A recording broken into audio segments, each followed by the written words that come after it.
Pemirsa, YA, terdakwa pembunuh pelaku pemerkosa istrinya divonis 8 tahun penjara. Putusan yang dibacakan Hakim Pengadilan Negeri Lubuk, Linggau, Sumatera Selatan lebih ringan dari tuntutan jaksa penuntut umum, yaitu 12 tahun penjara.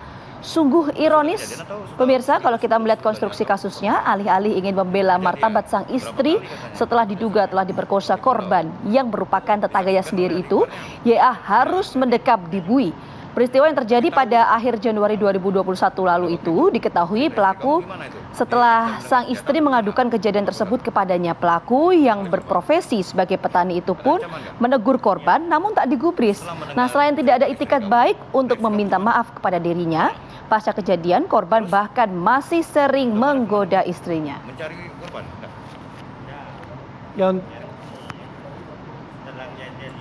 Kejadian atau sudah seminggu sesudahnya atau kapan? 2 minggu sudah Kejadian. Berapa kali katanya diperkosa? 1 kali. Di pondok. Iya. Disaksikan oleh adik iparnya? Tidak. Tidak. Iparnya udah nyumput itu ya lari. Tapi tahu. Tahu tapi. Pada waktu itu cerita istri kamu gimana itu? Diancam dengan senjata atau gimana? Memperkosa tuh? Oleh korban. Ada ancaman nggak? Diancam. Setelah mendengar cerita istri kamu, reaksi kamu macam mana? Marah? Oh, marah. Terus? Yo. Sudah marah kemana kamu? Hah? Mencari korban? Enggak? Enggak. Jarang ketemu kan. Setelah kejadian itu korban minta terus, jarang ketemu. Oh, korban ada hubungan enggak? Keluarga? Ada. Masih ada kerabat ya? Iya. Sekarang kami akan berbincang dengan kuasa hukum terdakwa, ada Burman Syahtia Dharma. Selamat pagi, Pak Burman. Selamat pagi. Selamat pagi. Baik, Pak Burman, atas putusan pengadilan ini klien Anda menerima atau berencana banding? Jadi berdasarkan hasil putusan dari majelis hakim, klien kami masih pikir-pikir karena masih ada waktu untuk memutuskan apakah akan banding ataupun menerima. Tapi untuk saat ini masih pikir-pikir, mungkin dalam waktu dekat kami akan segera berkoordinasi lagi untuk tindak lanjut dari putusan ini. Oke. Nah, pembelaan yang disampaikan sebenarnya oleh klien Anda dan juga melalui kuasa hukum tentunya di pengadilan apa sih, Pak Burman, dalam konstruksi peristiwa ini? Iya, jadi peristiwa ini terjadi di latar belakangi bahwa sebelumnya istri dari terdakwa ini Yos Ariansa ini mengadukan kepada saudara Yos bahwa dia telah diperkosa. Itu terjadi sekitar di bulan Januari awal tahun kemarin. Kemudian tapi setelah pengaduan itu saudara terdakwa ini telah mencoba beberapa kali, jadi berdasarkan hasil di persidangan mencoba beberapa kali untuk menyelesaikan permasalahan ini, tetapi tidak dapat bertemu dengan korban.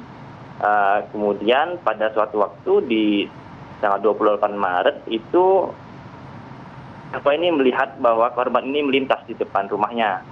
Nah, jadi memang ada jeda ketika peristiwa yang melatar belakang itu di bulan Januari, dan peristiwa penganiayaan ini terjadinya di bulan Maret.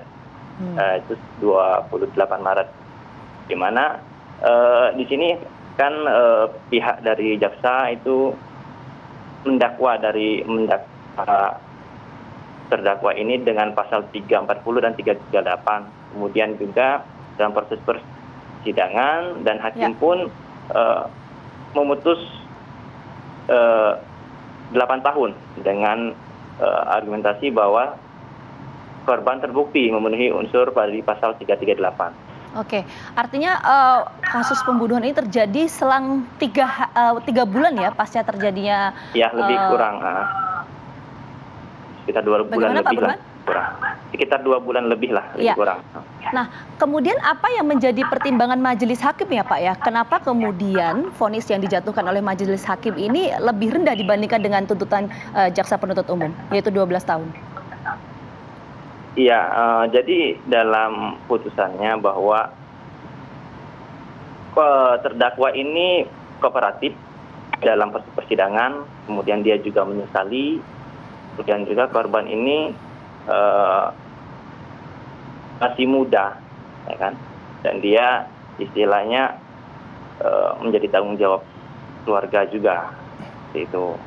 Tapi memang atas putusan ini kami menghormati putusan hakim terkait vonisnya, tetapi kami menganggap bahwa putusan ini kurang tidak tepat karena kalau kami melihat bahwa seharusnya ini terdakwa itu dikenakan pasal 351 ayat 3 yaitu penganiayaan yang menyebabkan kematian, bukan pada pasal 338.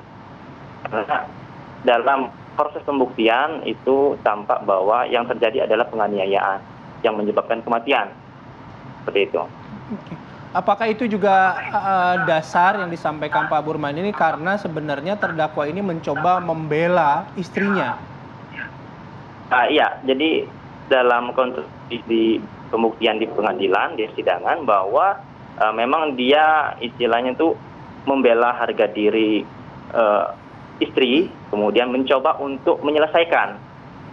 Di mana dalam proses ini juga kejadian kan terjadi di siang hari dan terjadi di tempat umum.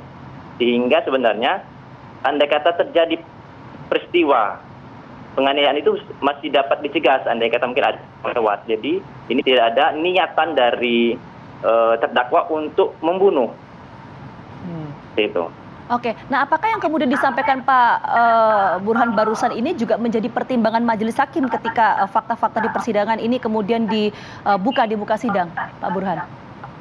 Ya, mungkin menjadi salah satu pertimbangan di majelis hakim ya. Tapi kita tidak masuk seperti apa yang spesifik dikatakan tadi kan. Yang pasti memang terdakwa ini dalam proses persidangan ini dia kooperatif dan dia menyesali peristiwa penganiayaan yang akhirnya menyebabkan meninggalnya dari korban ini.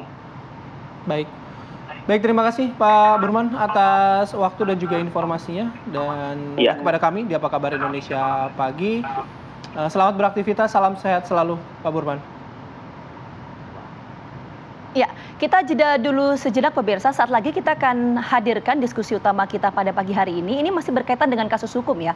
Karena ini sempat viral juga, kemudian juga mendapatkan respon yang begitu masif karena dari pihak istana, kemudian juga dari pihak kepolisian, bahkan beberapa pihak terkait lainnya juga buka suara terkait dengan kasus dugaan pemerkosaan terhadap 3 orang anak di wilayah Luwu Timur. Oke. Tapi sebelum saya mau dan Vita closing, saya mau bacain pantun dulu tadi. Boleh. Ada yang masuk ini ya dari M. Atta G. Neng Sela membeli ikan teri di tengah jalan bertemu MUI. Cakep. Niatnya membela sang istri, kok malah dibui. Itu tadi ya penjelasan dari kuasa hukum terdakwa mengenai kasus ini. Oke, sekarang kita jeda, nanti kami kembali dengan informasi mengenai dugaan pemerkosaan yang terjadi di Luwu sesaat lagi.